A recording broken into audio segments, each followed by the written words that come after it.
Let's talk about Jayson Tatum again. Or should I say, let's complain about Jayson Tatum. Another poor performance for Tatum in Game 2 versus the Knicks, where the Celtics blew a second consecutive 20-point third quarter lead and ended up losing the game again. I am a Celtics fan. You guys know this, and I have been posting sports content for years, and I've always complained about Jayson Tatum, not because he is a bad player, because he is an elite talent, but because of his decision making. He settles for way too many jump shots instead of using his athletic frame and ability to get layups and get to the free throw line.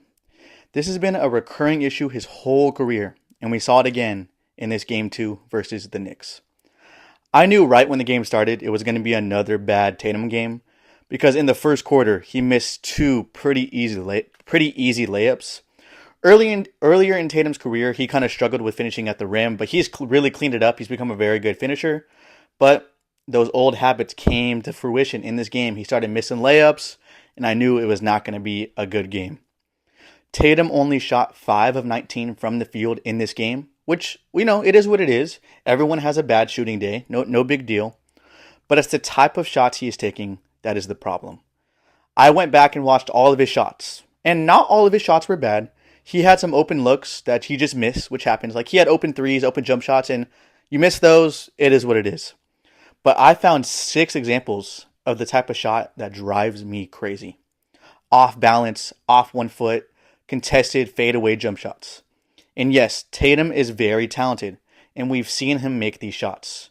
But one, they still aren't high percentage shots. Like even though Tatum's good enough to make it, it doesn't make it a good shot. And two, Tatum has been ice cold this whole series.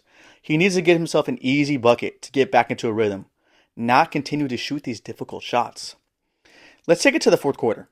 2 minutes left. The Knicks have already made their comeback, so it's a close game. The Knicks have momentum. Tatum has OG Anunoby guarding him, who is a good defender. And Tatum decides to shoot a fadeaway jump shot when there is still 9 seconds on the shot clock. This is the exact play that I'm talking about. There is so much wrong with this play. Tatum was already only shooting 4 of 17 at this point, so he's ice cold. That's a bad shot. That's bad shot selection.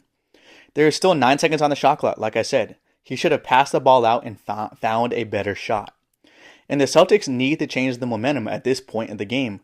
The Knicks are on a run, and at this point, the Knicks have way more momentum. Even if the Celtics are at home, the Knicks have all the momentum. They need to either get an easy bucket or get fouled. That's what the Celtics need to do.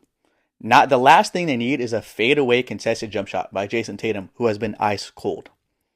Like I said, I am a Celtics fan, so I'm rooting for Tatum, and I'm rooting for the Celtics.